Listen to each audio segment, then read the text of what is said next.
All right, welcome to today's Zaleski Sports Show, where we will talk to you about this week's schedule. We're going to talk about football playoffs, and we're going to talk about the Merriwood Minute. It's all yours, and it's all now.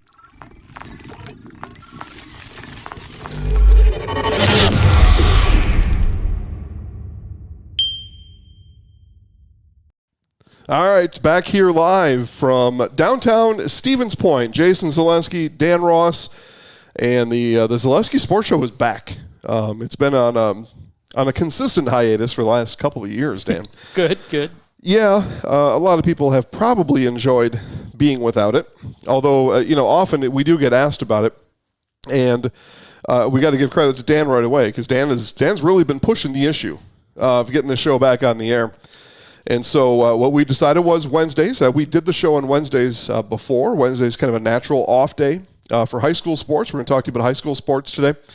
And so, count on it, 4 o'clock on Wednesdays for ever and ever, or for so long as Dan will show up here on a Wednesday. Yeah, Zaleski Sports is about getting kids front and center, and we really thought that there was an opportunity for a spot in the community to talk about the kids themselves, right? Teams and the kids, and maybe even hitting some of the sports that we don't hear a lot about in the press, right? We hear a lot about football and volleyball, but what about tennis? What about the runners? What about all these other athletes that are out in the area? Maybe we can shine a light on them. Yeah, okay. Well, let's get to the light shining that Dan is talking about. We'll start with the weekly schedule, and it is a mess. It's changing quick. It is a mess. It is changing quick. I'm getting texts by the minute here of teams that are changing football games from Friday to Thursday. So I just want to go through these here before I start announcing the whole thing. But so let's start with what we know for Thursday. Volleyball. Pacelli is at Reedsville. So they're going to go take on the Reedsville Panthers, are those Pacelli Cardinals volleyball team. Wrightstown at Wapaka. Newman at DC Everest. Hudson at Eau Claire North.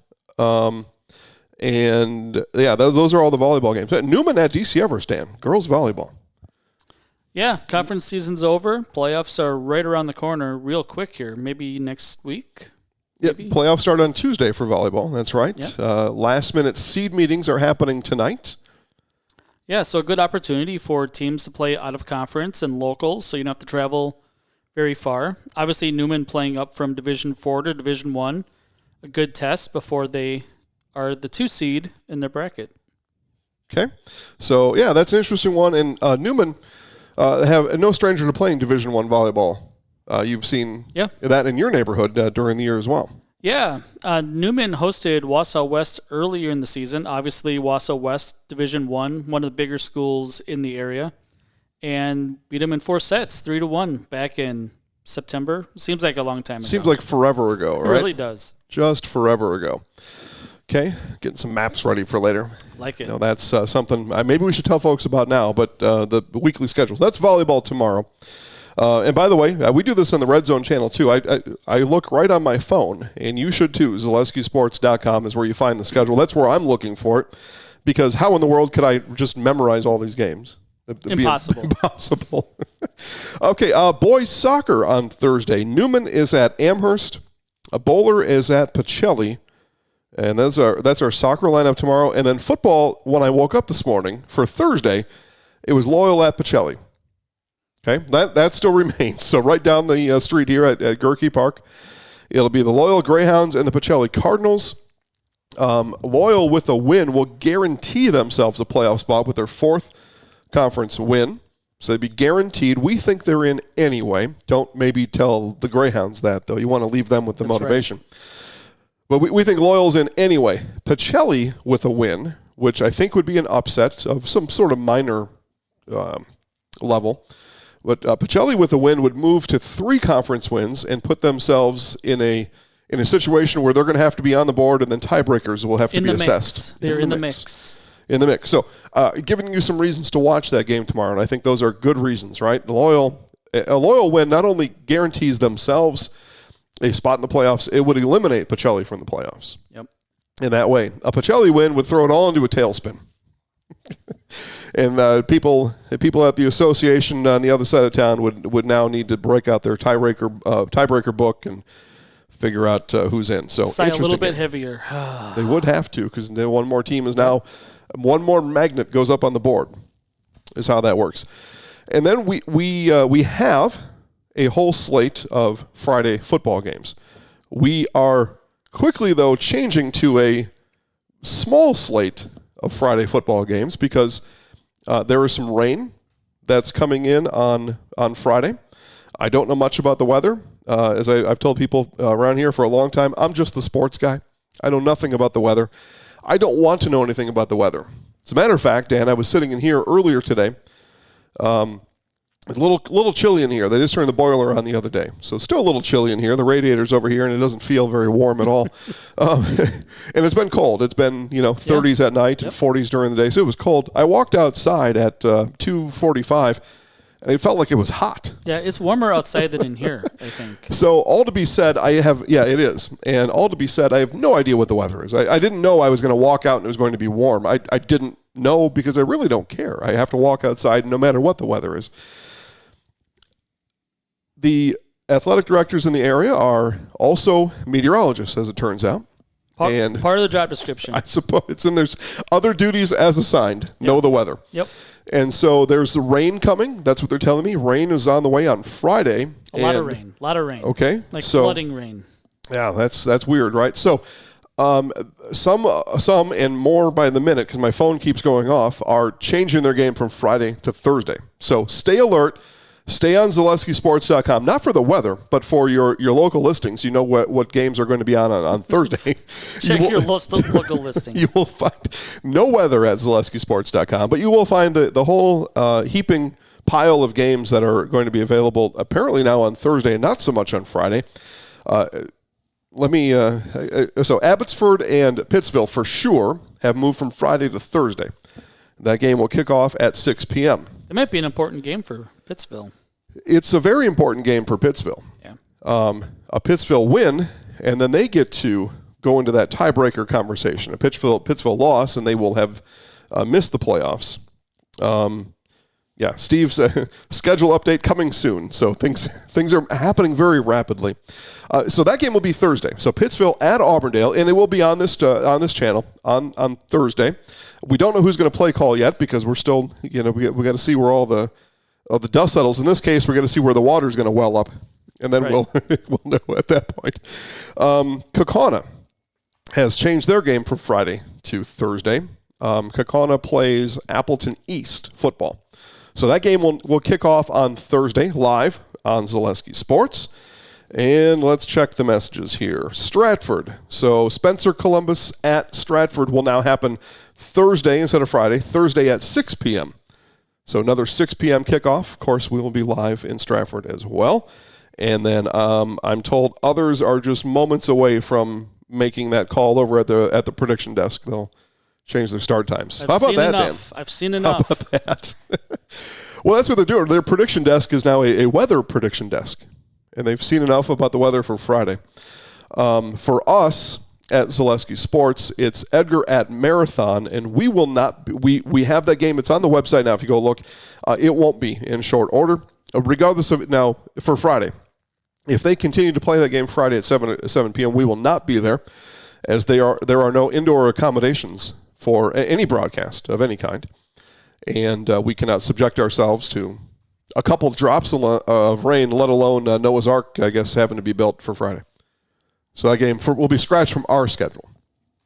Makes sense. Okay. Does it? I hope so. Sure.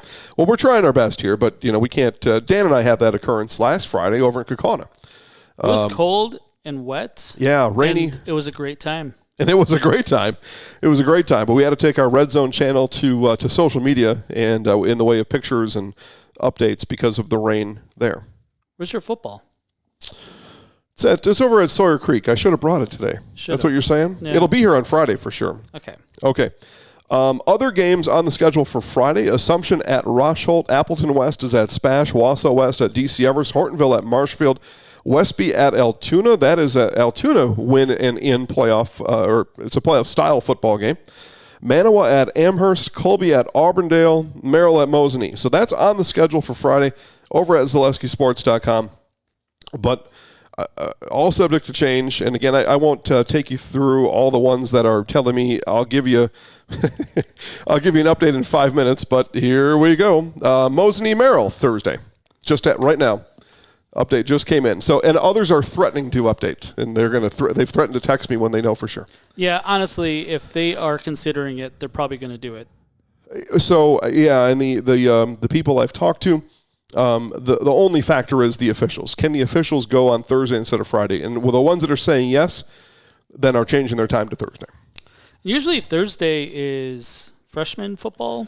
JV football? Yeah, but this late in the year, their seasons are done, so it becomes a little bit more available, I think. Good. Yeah. JV is on Monday and freshmen are on Thursday, generally speaking, for teams that have schools that have 3 teams.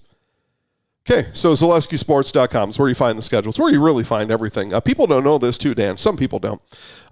We've got full schedules, standings, and other special content that our VIP members get to see, including maps. Yeah. Maps and brackets. We'll talk about that later. Okay, so there you go. There's their schedule. Playoffs. Playoffs are here. It smells like playoffs around here, doesn't it? Yeah, and some of the sports already are done. Done, like girls golf. Golf ended today or is in the process of ending. Last I knew, Division I, Madison's Izzy Stricker had a 4-stroke lead with just a few holes to play. So she would be a 2-time state champion if that score were to have held. Down at the Ridges or no, not the Ridges. At UW Wisconsin Golf Course. It's not that. It's something Ridge something, though. Everything's a Ridge somewhere. Tennis. State tennis is tomorrow. So they will culminate their season or they will start the culmination of their season. Semifinals or the bracket play at state starts tomorrow. Our very own Steve Maves will be at I think it's the Nielsen Tennis Center down in Madison. Sounds right. Yeah. I'll be talking about it a little bit on my marathon or my Merriwood Minute. I better be quiet about it then. But highlights of state tennis will be on Friday. Steve Mabe's down there to get some highlights for tennis. Round of 32. Yep, it's very true. Singles and doubles. There are 2 divisions of tennis. So Division I, Division II, singles and doubles. This is individual. State is next week. I hope I'm not stealing everything of yours here. Oh, you're good. Okay. Usually we have a production meeting, but that didn't happen today. Yeah. We just sat out here and off we went. Okay, playoffs, and then soccer and volleyball playoffs begin on Tuesday, and football playoffs begin in 9 days. 9 days until football playoffs. So we will carry a lot of the games here. Not most. There will be we should probably warn people about this ahead of time. There will be a reduction in service come playoff time, and that sounds counterproductive, doesn't it? Well, sort of. Sort of. So the association charges us $250 per game to broadcast a playoff game. So we want to make sure that it's going to be a spectacular game, and we want to make sure of a lot of different things. So we curtail our coverage, especially in those early rounds. You get so many blowouts, no matter the sport, volleyball, soccer, football. Basketball. And so the way that things are, we bring it down and we show a lot of highlights, and then as the action ramps up come playoff time, then we come flying off the carpet, and then you can't stop us. There were, a couple of years ago, Assumption girls didn't broadcast a game, a first round game. Took a little heat for it. It was like 89-8. Yeah. Who wants to watch that? We don't know what we're doing around here. Go to the gym. Go to the gym. Go to the gym. Go to the field. Go to the gym. If you're so hyped up about it, just go down there. I think it's $7 to get into a playoff game. Go down there and you can cheer on the 89-8 right there in person. Yeah, right there in person. Or just take Dan's advice that some of those early rounds are going to be blowout. If you see a small number seed matched up against a big number seed, head on down there on your own. And the girls and the boys that are participating would love your support. Yep, absolutely. They would love your support. So playoffs. So we put a lot of effort and thought into playoffs around here. As a matter of fact, Zaleski Sports VIPs on Saturday or Sunday, over this last weekend, they got to see our bracket projections. Actually, it was about a week ago, now that I think of it. A week ago, they got to see our bracket projections. And most of them have come true. There is in volleyball, there are human beings, the coaches, still gather around a table, or in this world, they call in on a Zoom call, and they debate their team's playoff worthiness, and they get a numerical seed assigned to them, and of course the number one seed is the best team, and then on down. Division IV volleyball, just as an example, have 16 teams in their group, so they'll be numerically rated from 1 to 16 by their peers, by their coaches. There's a series of votes that take place, and off they go from there. So when I say we were mostly correct, it's because there is a good portion of those coaches that don't know what they're doing in that room. No, not even a little bit. No idea. And imagine, right? Imagine you're a high school coach of some sort, right? And you've got a job. So you go to work from 8 to 5, and then you go to practice from 5:15 to 6:45. You're an hour and a half practice.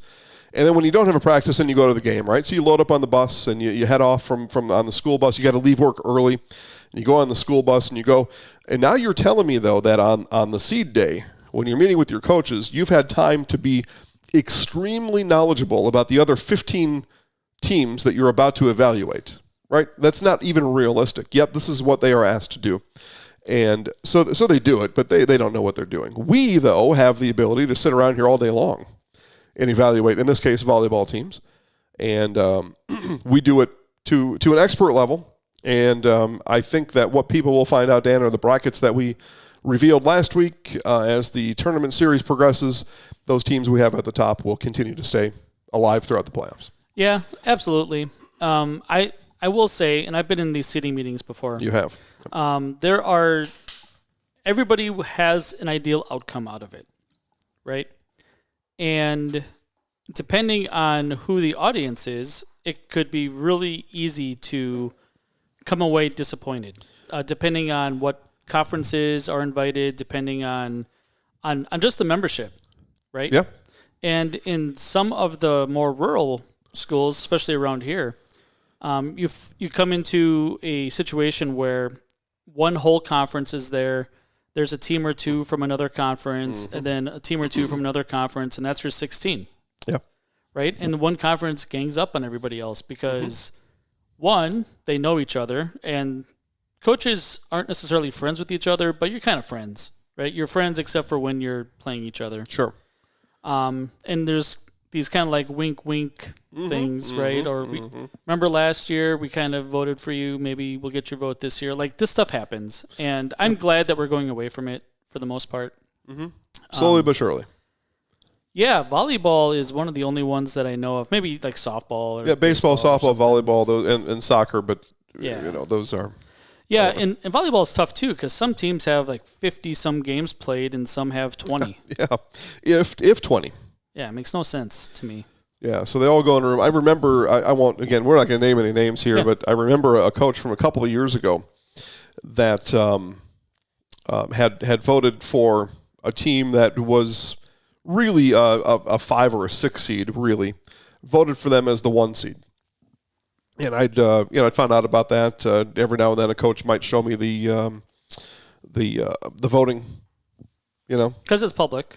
Well, within the group. Right, yeah, within the group, and some would like the media to know these things. And so anyway, I remember seeing this, and of course they were dismayed that because of this and then something, they were seated in what they thought was incorrect. So hey, look at what happened. Okay, so I happened to ask that coach. I said, why did you vote for this team as the number 1 seed?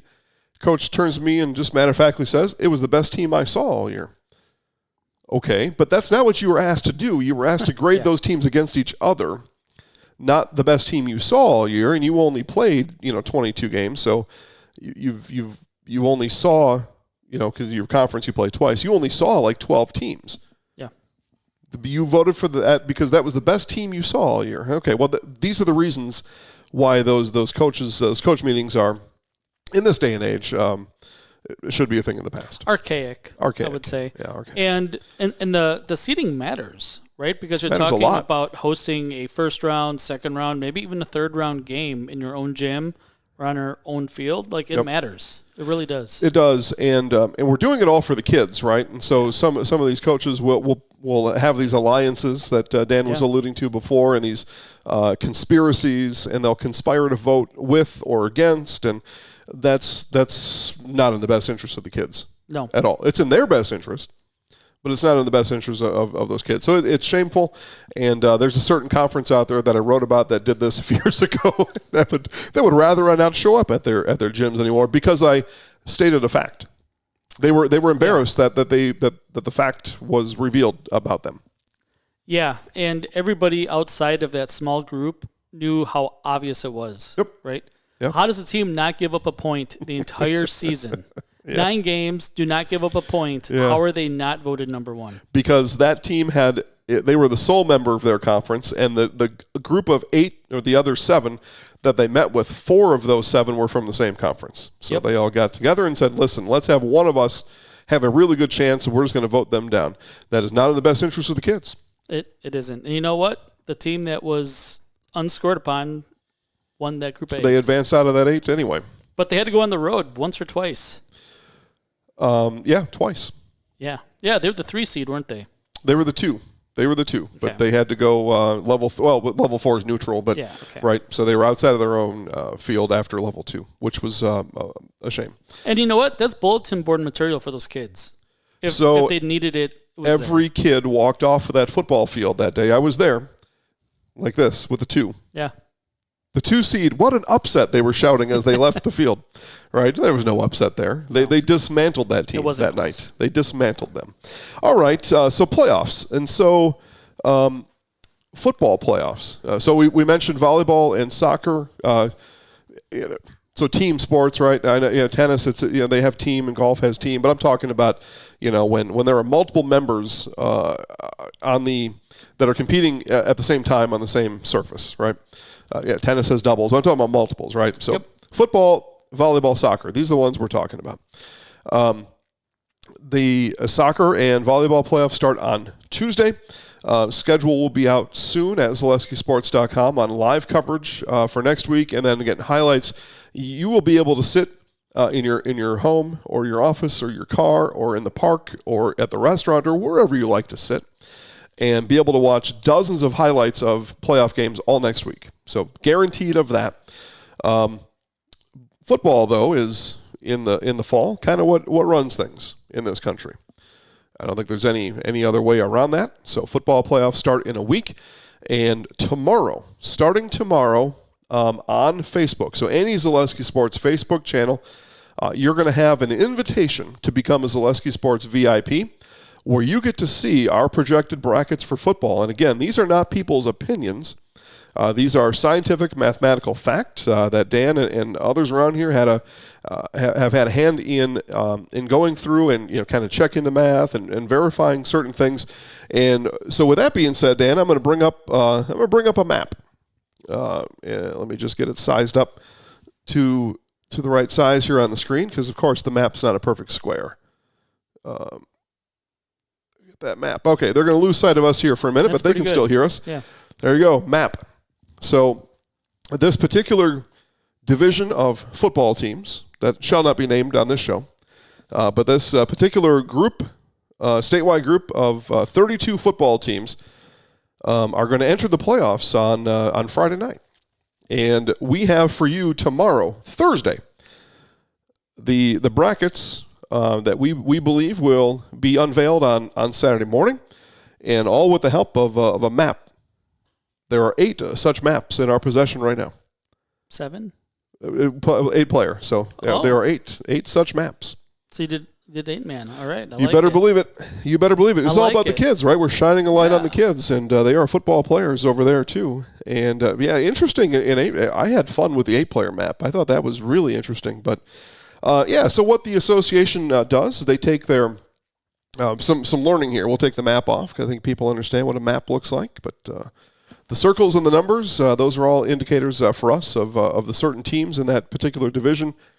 What the association, what we did, and we duplicate their process, we just do it a couple days early, is we go through and we determine to the best. Now, we've got to make some projections about Fridays and now Thursdays games, but we feel pretty confident about those projections. And then, so we take our qualifying field of 32 in each division, And then we put them on a map of Wisconsin, and then we divide them just like the association will on deep into Friday night.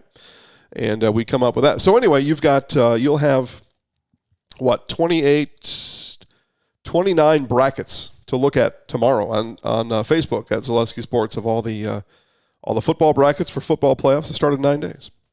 That's good. Yeah, and when we talk about what teams are in what division, that could change a little bit depending on if a team gets upset. And, I mean, in order to do it correctly, you have to project 100-some winners tomorrow and Friday. Mm-hmm. And even games that don't matter, that seemingly wouldn't matter, whether or not they make the tournament or not, it still counts as like opponents' wins and losses and stuff. So there's a lot that does go into it, and I feel like we did a really good job of doing the exact process that the WIAA does. Yep. And maybe their interpretation is slightly different, but we do have the secret sauce. We have the seed formula. Yep. Yeah, which we've had now for a couple of years. So you go to ZaleskiSports.com, you click VIP, it's $5 a month. That's it. And you get to have all the fun right along with us, and you get to, what you get out of it is, in this case with football, I'd say probably close to 115, 120 hours of work that you get to have in a moment. You just get to have it, and it's $5. And $5 a month. But that's what it is. So those of you that are already VIPs, thank you. Welcome. Howdy. Thanks for being part of the crowd. You got to see the volleyball brackets last week, and now you get to see football brackets tomorrow. But playoffs, Dan, such a magical time. Playoffs, brackets. I could stare at them for days and days at a time. I love the first round. I love the first round of the NCAA basketball tournament. Yep. It is the two best days in sports. Thursday, Friday. Yeah. Absolutely fantastic. It's not much different with the WIAA football playoffs or volleyball playoffs. A lot less close games in high school. Yeah. First round games. But, kids are making memories, and that's really what it's about. And it does, the worst part of the playoffs is that for every game, half the kids are playing their last game. Yep. Or at least their seniors are. Yep. Right? And so that's kind of the melancholy, the bittersweet part of the playoffs and football, but that's a part of high school sports as well, right? You're still making memories. Yeah, by about Friday the 20th at 10 p.m., about 20% of those participants will have played their last organized football game. Yeah. So it is. It's bittersweet for sure, but it's also the most fun you're ever going to have. Yeah, it's true. And you get to have it all right here at Zaleski Sports. Again, brackets are out tomorrow. They should all be posted by 9 o'clock. Just go right to the website, or they'll be populated during the day, all day, and it starts at 9 a.m. and it goes all the way till 7 p.m. over on Facebook. If you're watching on Facebook, on this Facebook channel, on X.com, you'll have those reminders all day long about this next group of brackets that just came out. But you can also fast forward right to ZaleskiSports.com, click VIP, $5 a month. But again, one more time, Dan, we'll put that map. This is one of 29 maps that we wrote over the last 24 hours and calculated upon over 1,000 games this football season, maybe close to 2,000 football games. Wins and losses had to be tabulated to come up with the playoff field, and then from there they are ranked by seed score, and then within that seed score you get your bracket, and they are geographically cordoned off. It's quite a process. And on Saturday, so a quick word to the wise, on Saturday before we go to the Marathon Minute, that's coming up just in a minute. The Merriwood Minute. What did I say? The Marathon Minute. Oh, dang it. The Merriwood Minute. The Merriwood Minute. I'm going to get this ingrained here soon. Well, Marathon's part of it. Part of they are. The Merriwood, yeah. At any rate, Merriwood Minute coming up in just a moment. I don't even know what the heck I was just going to say. Other than we have so much fun here, and you should definitely be a part of it. So I'll regather my thought, whatever that was going to be. And now, Dan, with today's Merriwood Minute. I'm so excited. The first Merriwood Minute. All right. Welcome to this week's Merriwood Minute. Congratulations to the Stratford girls volleyball team. Merriwood South champs. Immediately lost in the crossover title game to Phillips. Dope. Girls volleyball coaches Figure your playoff brackets out. Ugh. Newman Catholic, a 2 seed. Coaches meeting full of Northern Lakes coaches, Marinette and Oconto coaches, CWC North coaches.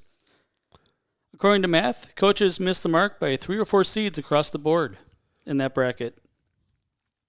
Hey, So can I pause you there? Is that okay? Yeah. Okay. Well, I don't know the rules for the Merriwood Minute, so if it's okay to pause. Yeah, it's good. Yeah, I think that it's such a good example, right? Wabeno Leona is the 1 seed, and they aren't, but I mean they are now officially because, as I had described a little bit earlier, these coaches go in, they don't know, they don't have time to know, they don't have the ability to prepare. They go to their day job, they show up at this thing, they know about just the teams in their conference.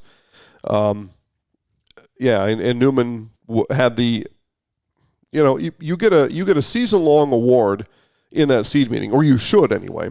And the award for Newman in the spectacular season they had should have been the 1 seed, and the coaches screwed it up. Dan's exactly right. Yeah, and they've played the hardest schedule of anybody up there, right? And they have 10 losses to Division I and Division II teams, right? Doesn't make any sense. And it wasn't just them. There were some teams that we projected as a 9 seed that were the 4 or 5 seed. Like it's crazy. There were, when we see these guys, and there's still some more to come out. So, as they started to come out sporadically over the last few days, I mean, we're falling out of our chairs laughing because it's so laughable. It's so wrong. Okay. All right. Hey, WIAA, give us a bracket reveal for volleyball. Sprinkling in brackets over a week is frustrating for fans. Isn't it, though? It really is. Yeah. Assumption Girls Cross Country. Okay. Merriwood Conference title. Again. Collision course. Yeah, all right. Coming up, right? Yep. Assumption Girls Cross Country. Sectional Championship. Collision course. Seems like it. Lucy Dolan, Kayla Casperson, Leah Harper, Sarah Kanak, Braylee Skaya. Fastest in the conference this year. Okay. All back next season. No let up. No let up. Gavin Esterholm, Creed Defoe, Maverick Hoogland, Caleb Scott, Nicholas Pittman. All personal bests in Marshfield. A nighttime race. Yeah. That's scary, but 'tis the season. They ran at night. Yeah, I know. 'Tis the season. Yeah. Girls golf. Too small. Too cold. Play with the boys in the spring. Yeah, it's chilly today. Yeah. And yesterday. Yeah. Girls tennis. State qualifiers. Sarah Shaw and Addie Vollert. Assumption. Ava Sukinen, Molly Merrill, Newman Catholic. Best of luck doubles teams on Thursday. Tomorrow. There you go. Tomorrow. Yeah. We're to the end of Merriwood football. Last conference games Friday. Merriwood Pride, where are you? Come back. Come back. Edgar is a fitting champ for the end. Speaking of the end, that was the Merriwood Minute. That's not bad, right? I thought that was pretty good. Yeah. I thought that was pretty good. Yeah. I like the format. I like I like the whole thing. Yeah. I like the whole thing. Yeah, Addie Vollert and Sarah Shaw at state for tennis. Dan, here's something. In every sport they participate in, They go to state. they go to state. Every single crazy. sport those two girls are involved in at their school, they have been to state. Think about that. Like every time, too. Think about that. Just about every time. Just about every time. Yeah. Yeah. Basketball, soccer, tennis. Been to state multiple times in basketball. Those two girls have. Yep. And now tennis kind of going for the cycle. Yeah. That's impressive. I don't care who you are, where you're from. But you've been to state all 3 seasons, and they're juniors. They get to come back again next year. Yeah, they're going to be back. Wow. Sarah Shaw, does she run also? I don't know. I don't know either. that. So our cross country expert was unavailable today. Yeah. He does call from time to time, though, That's with true. timely and sometimes untimely updates. Yeah. In both ways. So we have a Merriwood Minute. Yep. That's all we have so far. I don't know what else we need. Yeah. It's pretty good. Merriwood is the heart of where we are. We obviously have had the Valley Conference, and we have the CWC conferences and others, right, all around. But Merriwood Minute, it's alliteration at its best. It's a really good one. And the reason I said marathon is I've been talking about marathon for hours today. And by this time next week, I think I'll have an update for folks. All right. On marathon. It's been a bit of a marathon, but I think I'm close to the finish line over there. Rumor has it they're going to have a killer boys basketball team. Well, I'd like to find out. And more to come next week on the Marathon Red Raiders. All right. Well, that's pretty good, Dan. Okay. So we're into the freestyle part of the show now. We're a half hour in, a freestyle part of the show. What else? What else on your mind today, Mr. Dan Ross? Let's talk about the Kaukauna game. Okay. Last week? Yeah. From Friday night. Okay. So I'll set the stage, and then Dan can tell you what he saw. It was Kaukauna ranked number 3 in Division 2 is what it was. Kimberly ranked number 2 in Division 1. Again, rankings. Zaleski Sports VIPs get to see the rankings. These are mathematical tabulations, not somebody's opinion, where you'll get it wrong. Biggest game in Kaukauna for a generation. Years and years. They were saying 20 years, 25 years. Yeah, biggest game over there by far. They had Kaukauna losers of one game on the year. Kimberly came in undefeated, to the best of my knowledge, in that game, and just a big game. It was a packed house. There was not a seat to be found. Standing room only, literally. They were standing all the way around the stadium, and the atmosphere, it was really electric. It really was. There were touchdowns, there were turnovers, there were fakes, there were misses. You had everything in one football game. What did you see on Friday in Kaukauna, Dan? Yeah, starting out the game, it really felt like Kaukauna was lucky to keep within reach, right? Yeah. Kimberly going kind of up and down the field, yeah. Not taking advantage necessarily, punching it in. Kaukauna had a really long run by the quarterback, Dorio. Yeah, 78-yarder or something like that for a touchdown. Right in front of us. Right in front of us. Scampered right in front of us. Yep, he gave me a high five as he went by. What would happen if somebody jumped out and tripped the kid? Well, okay, so technically, according to the rule, he'd be down where he landed, right? And that person that did it would never be allowed back in the stadium again. Beyond that, I don't know. Yeah, I don't know what else would happen. I really wonder if the officials would just award a touchdown. What if it's somebody on the other team that just sneaks out and just tackles the kid? You know, that happened about 5 or 6 years ago in a college game. What if it's the last play of the game? Came off the bench, and yeah. Yeah, I don't know. We need an official to It'd call be mayhem, really. It'd be mayhem. It'd be insane. Fortunately, that didn't happen, though. He ran in from almost 80 yards out. Yeah. No. So Kaukauna took a 14-7 lead before halftime. Kimberly came down the last possession of the first half, and a lot of 6-7 yard outs. It's high school football, so the 2 minute offense isn't really a thing. Right. So you throw it to the sideline, you get your 6 yards, clock stops. It looked like they were working for a field goal to me. It seemed that way. Yeah. Yep. But they do end up getting into the end zone with a couple seconds left, and makes it 14-13. Yep. They decide to kick the extra point, but it was a fake, which is odd. It's a fake, roll out to the right, does not get in, he stopped short. So 14-13 going into the locker room. And Kaukauna feels great because they were outplayed in the first half. Yeah, they get to go in with a lead. Yep. And Kimberly had a lot of momentum. You kind of wish that you would have put that in for a 15-14 lead. And it was freezing. It was cold. It was cold enough. Yeah, it was cold. It was 40 degrees and windy and wet. Rain and so we warm up in the press box. yes. I had a somewhat hot chocolate. a warm chocolate. Yep. Lukewarm chocolate. Yep. We go back down for the second half, and it's a defensive struggle. Nobody's really doing a whole lot. Kimberly decided to go for it on fourth down at about maybe the 20-yard line at one point. Didn't get it. Didn't get it, no. A lot of long drives in the second half by Kaukauna. A lot of third down conversions, some fourth down conversions. Still 14-13 in the fourth quarter, and Kaukauna gets the ball back with 8 minutes left, maybe. Yeah, nobody could really get inside the 25, right? They could move the ball, but really nobody got inside the 25. And Kaukauna bled that clock. Oh, man. Yeah, you're right. With just under 8 minutes left, they took it all. They didn't give the ball back until about 2 minutes or so. And that's a long time in high school football. Yeah, it's a really long drive, and especially without any scoring output at the end of it. They still had to give up the ball. Yeah. And Kimberly got the ball back. There was an interception, which was as good as a punt, right? That happened right in front of us. Yep. Literally almost hit us. Yeah. So Kimberly intercepts right on the 25. Yep. And Kimberly takes over, and they drive it to about midfield, I would say. Close. Yep. It's hard to tell when you're on the field. Yeah, about the 40, but midfield. Same thing. And some incompletions, third down play. The Kimberly quarterback, who name escapes my mind now, rolls to his left, and the sophomore comes up from behind and sacks him. Like the biggest play of the game. Oh, man. To that point. Crowd went wild. Yeah, just absolutely nuts.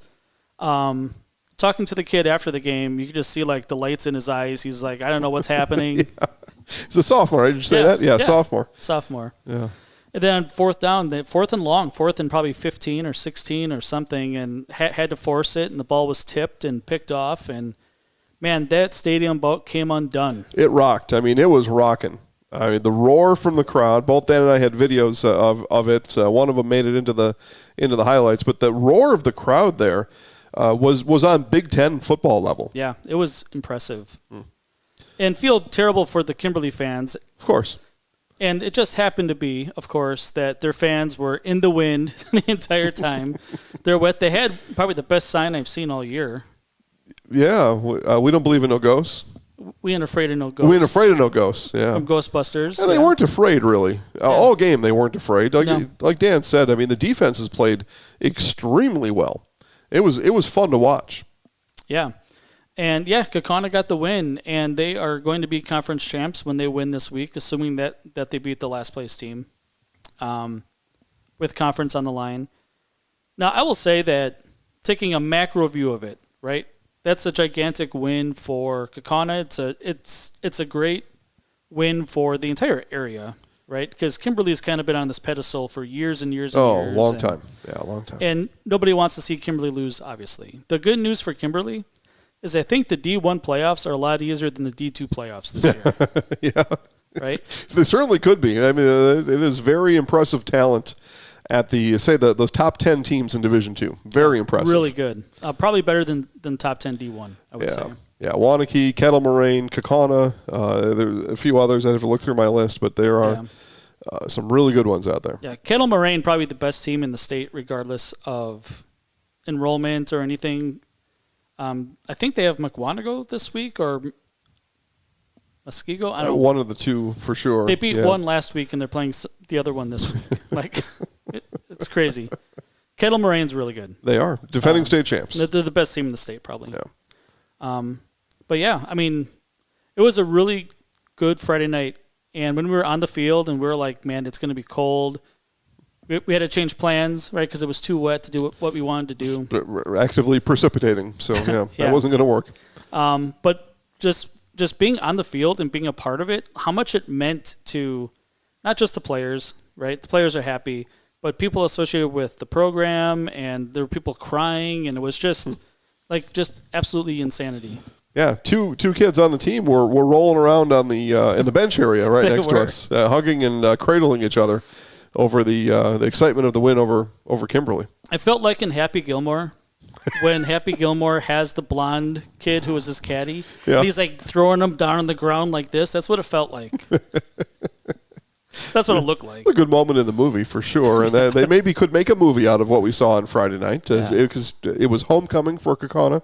On top of everything else, it was also homecoming, and so we had asked the young man who made that really the game-ending sack. I know there was one more play, but after that, Kimberly had zero chance. It went on that meter to like 99.9 for Kaukauna, and they had to take the last time out. Yeah, so I asked the young man, sophomore. I said, do you have a date for homecoming tomorrow? No. And I said, well, you will now. Take your pick. Yeah, that's right. Even if she's already saddled up with somebody else, still ask her. She'll say yes. She'll say yes. You just had the moment of your life as a 15-year-old or whatever a sophomore is. Yeah, it's going to be hard for that gentleman to have a bigger football play in his life than that woman. And that's what it's about. It's fantastic. So, okay. Well, we've said his number, and we've talked about him a little bit. We probably should say his name now, and I can get that information for you soon. Yeah, talk, Dan, while looking this up, tell the folks a little bit about the athletic director there, Casey Smith. Casey Smith runs a tight ship. He was probably, we don't play favorites here at Zaleski Sports, but there are some athletic directors that really treat us well when we're on site, and he was the athletic director over in Mosinee for a few years. Yeah. And he's one of the athletic directors that has a schedule, a program for you. He has a special spot for you. He makes sure that you have everything that you need. He offers to get you like snacks or drinks or whatever the case is. Mm-hmm. Really tight ship, really good outfit. And he genuinely cares about the program that he is with. Yeah, and understands how to deal with the media, Yep. and we appreciate that. Hunter Myers, the sophomore, with the game-clinching sack on Friday night, and probably the new prom king. They can revote for it. Do they have a write-in on Friday night? They should. They should. He would have won it for sure. Nice young man, too. Hunter Myers. There you go. He was our Zaleski Sports Highlight House player of the game. You can find those highlights on Facebook, Zaleski Sports Wisconsin. That'll be the quickest path there. All right. It's about, what do we got here? About 4 minutes left here. We'll bring this big airship in for a landing. Zaleski Sports Show today, sponsored by Security Health Plan. Promises kept. Plain and simple. Visit securityhealth.org for more information. So if you missed it at the top, rain in the forecast, apparently of biblical proportions coming in on Friday, and are changing game times from Friday to Thursday. Abbotsford and Pittsville will now take place Thursday at 6 p.m. Stratford, Spencer, Columbus will now take place Thursday at 6 p.m. Kaukauna, Appleton East will now take place Thursday at 7 p.m. And we're still waiting on a few other changes that we think are going to happen. Those listings will get updated at ZaleskiSports.com. But Dan, maybe as things like that happen, what's maybe something that goes through a coach's mind about, we can't help the weather. And my athletic director says our field's not going to be playable on that day. So now I've got to go to practice tonight and tell my team we're playing tomorrow. What do you think are some strategies that coach uses with his players to get them ready at a moment's notice? Yeah, I think the kids are ready. Just generally speaking, it doesn't take a lot to get kids, especially boys, up and ready, right? Football players especially, like, hey, we're going to play Thursday in front of Friday instead of Friday, and they're pounding their helmets on each other, like they're ready to go. But from a coaching perspective, it does put you behind the eight ball a little bit, right? Because the day before a game, you're obviously doing more walkthrough stuff than you're not tackling each other. And in that sense, you have to quick figure out what the plan's going to be. For this particular situation, though, and we talked a little bit about this just before we came on the air, it does give an extra day of rest for those players before they go through this grueling, hopefully, 4 or 5 week playoff run, right? Mm-hmm. And you've been playing every Friday or every Thursday or every Saturday, whatever it is, for 9 weeks now. It's nice to have an extra day off. It's nice to not have the kids come in on Friday and maybe don't come in on Saturday or maybe even Sunday. You might give them, depending on what your seed is and everything. Just give them the rest of the weekend off and say, hey, we're going to hit it Monday. We're going to prepare for our opponent, and we're going to try to win some hardware at the end of it. To this point, the one I find most interesting, again, more changes are coming. More will be added to the Thursday slate. I think a Pittsville at Auburndale. A Pittsville win, and they will be playoff eligible, right? Or they'll be in the mix for tiebreakers. Sorry, Pittsville might have 3 wins. I don't know. You would know more than I would. Yeah, I think they need one more to get in that tiebreaker situation. But so a team like that is like, oh, man, we got to get after it right away tomorrow now. Okay, all right. And so I just wonder if maybe that we'll see tomorrow. But one thought that goes through my mind is maybe that takes some of that pressure or that overthinking part of it out of it, right? Yeah. Because now, oh my gosh, I gotta know my plays here. Coach changed some things, and they're just focused on playing the game of football rather than worrying about the playoffs with one less day to think about it. Pittsville and at Abbotsford. Abbotsford? Yeah. Yeah, that's a game that Pittsville should probably get. Like just talking here in the studio, that is a gettable game for Pittsville. It's within the realm of possibility, right? Yeah, it certainly is. Really a big game for that program, right? Because they're They aren't generally a perennial playoff team as far as I can recollect. 2018, to my knowledge, the last playoff appearance for the Pittsville Panthers. Yeah, so it's been a whole. years. It's been a whole. Yeah, nobody in this class. team has seen the playoffs. Yeah, so really big game for the Panthers. Yeah, Abbotsford was able to stack some wins early. They've faltered as of late, but they've been able to stack some wins early. That they are in the they've clinched a playoff spot, so they are in for sure. I'll let this cat out of the bag. We believe the Abbotsford Falcons are a 3 seed coming up in the playoffs. Now, again, we're not counting tomorrow or Fridays. Well, we are a little bit, right? Because we're guessing at their outcomes, but. Yeah, we believe Abbotsford's a 3 seed, and Pittsville's got to have the win for sure to get a playoff spot. If they did, I'd have to think back on some of those tiebreakers I looked at, but they could be one of the last teams in with a win. They may need one or two others to lose, but all within the realm of possibility. Yeah, it really feels like it's the last week of the NFL season where you're watching the game. And you're like, hey, the Broncos are in. If the Raiders win, the Chiefs win, somebody else ties, and these 3 teams have to lose. Like, it kind of gets that way, right? Because it is mathematical in the tiebreakers, except that instead of having a league of 30 teams, you have a league of 380 or whatever it is. Right? 400 something or other. But so a lot. So when we talk about, like, hey, they're going to be in this tiebreaker mix, that's what they're talking about. The WIAA does have steps A, B, C, D, E, and F, I think, in tiebreakers for all the teams that are 3 and 4 in conference. Yep. So, yeah, all that matters. All the teams that you played in week 3, 4, 5, 6, you hope that the teams that you beat win and the teams that you lost to lose. And, yeah, it's a really complicated thing. It looks like, Dan, it's going to be a banner year for the 3-win teams as well. You will almost all get in.